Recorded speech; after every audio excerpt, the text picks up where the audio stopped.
Night, a very emotional win for you. So talk about. It's emotional. You guys know. I was gonna say, what did you think about your performance overall this evening?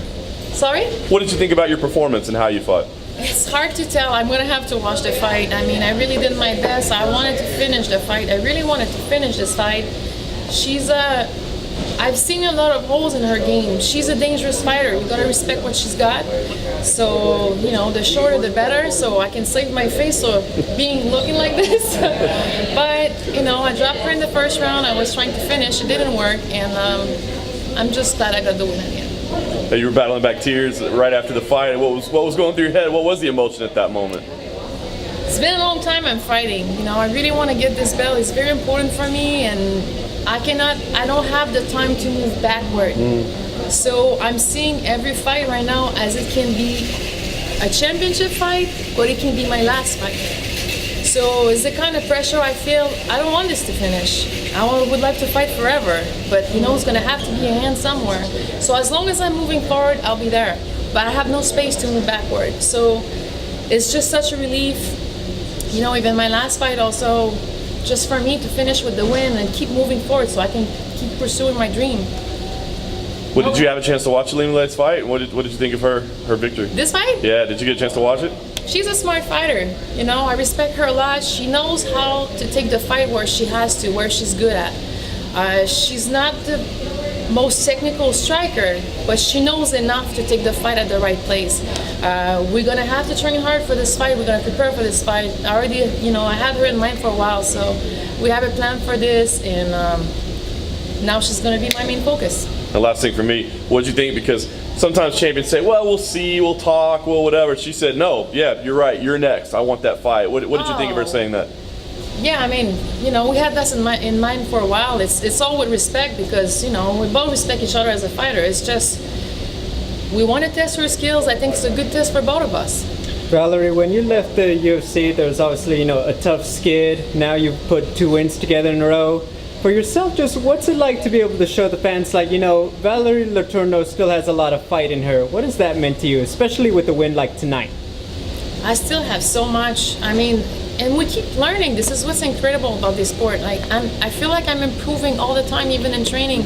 I'm always amazed, like looking training camp after training camp. You can always improve. So I wish I was 10 years younger and I could keep improving for another 10 years. No, that's it.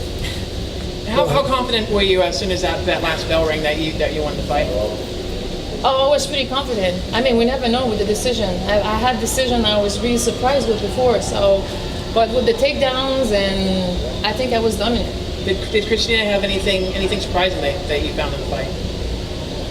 No, nothing surprising. She got me what I was expecting her to. Maybe she was gonna get me. You know, she has sick elbows, and I've been really listening to my coaches. I changed my game plan, the game plan that I had in mind for the old camp a little bit this week, because we keep watching tapes. I start seeing little things and changing my mind. So, but you know, the great thing is I've been training for so long that I can change plan, and I've been training in so many different ways that I could do it. Valerie, Ilima was out just before you, as you know, and she has great respect for you. And I think all 4 of you, we talked about how much respect there was between the 4 women who kind of dominated the card this week, if you like.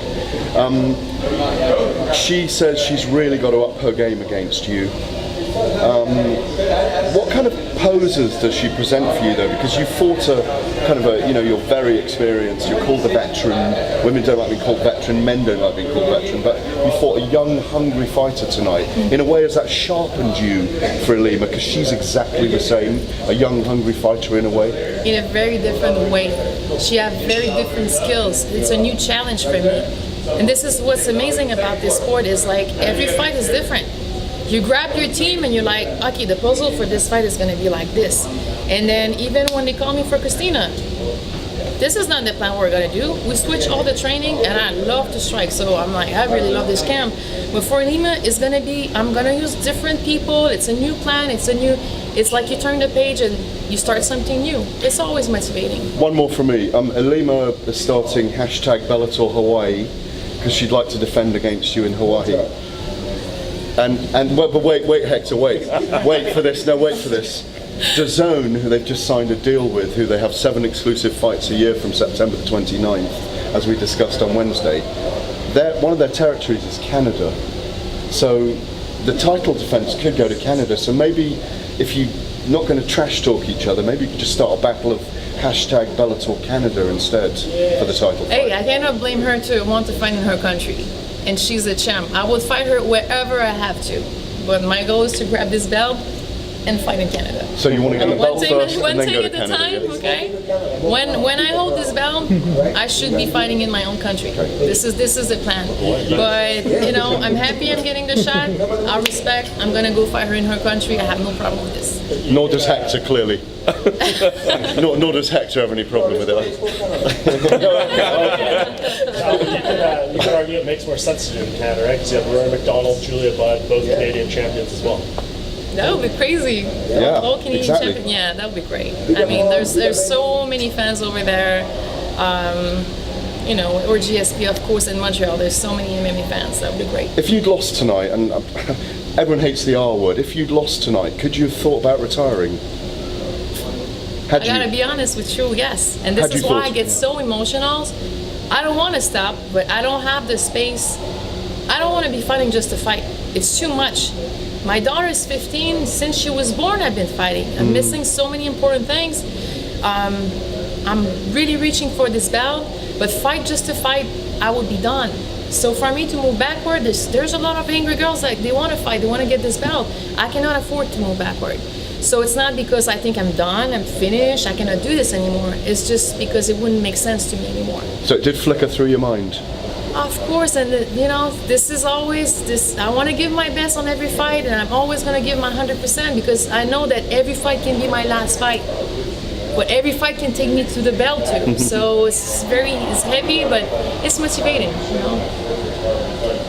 Your opponent tonight is quite an anomaly. I told her at media day, I said, this is not supposed to happen. A girl that's 2-0 is not supposed to get in there with somebody with the experience level that you Why do you have. think it's not supposed to happen? Because She it never happens. just beat the top ranking fighter. Sure. Yeah. But you know, generally speaking, that doesn't happen. People that only have 2 It fights. happens in MMA. It happens. Right. You know, the Not girl enough. has experience, amateur experience in different, you know, boxing, kickboxing. Sometimes she can have more fight than the girl who's 6-0 because at the end she maybe have 20 fights. So for her age, she's very well experienced and she's proved her skill against a boxer who had how many fights? 20, 22 pro boxing fight? She beat her. She beat the top She was a ranking world girl. champion. So good for her. Maybe she was gonna be used to build this girl, and the opposite happened. And then she deserved to be. And seriously, if she was winning tonight, she totally deserved, even if she would be 3-0, to get a title shot. She would deserve it. So my That's question what I is, think. talk me through her toughness when she was in there, because I mean, she really did look like somebody who has a lot of experience. She is a natural born killer. This girl, okay, she reminds me a lot of me. I gotta say this, I was watching her. She doesn't speak too much. Something is going on when she fights, like, and I could tell in her eyes, like, when I was fighting her, like, something is coming outside of her and she's in her zone. And she's what? She's 22? 28. 20. I thought she was younger. 28. I thought she was younger, but I think she's still much younger than me. No damage though. She's had no damage in her No, career. and she's gonna keep improving her game. And just, you know, there's something you cannot teach is what she's got. You can train as much as you want. We see talented fighter all the time in the gym. They get to the fight and suddenly they can't fight. I think she's probably the opposite. So good for her. I mean, I wish her the best for the future. But like, it was my fight tonight. Valerie, once upon a time you were in her shoes, coming up, experienced the first loss. What would be your advice for Kristina after this one? Just look at the fight, keep working on your skills, get more skills in different, like it's mixed martial art, and pretty sure she's learning, you know, she's been very active lately. So maybe she can take a step back, watch the tape, watch the 3 last fights she did, and learn from it. And I think she just got it. You know? We're asking everyone this. How would you feel about staying in the sport if they made a women's flyweight tournament? How would you feel about staying in the sport longer and in Bellator, kind of, you know, just throwing ahead, if they created a women's flyweight Grand Prix tournament as well, like they're going to do with the welterweights and the heavyweights? Would that keep you in longer? Yeah, of course. Like I said, as long as I'm moving forward. As long as I'm moving forward. I cannot, not that I cannot afford one loss, but I don't, honestly, it would always depend on how I lose a fight. There's no space for me to move backward.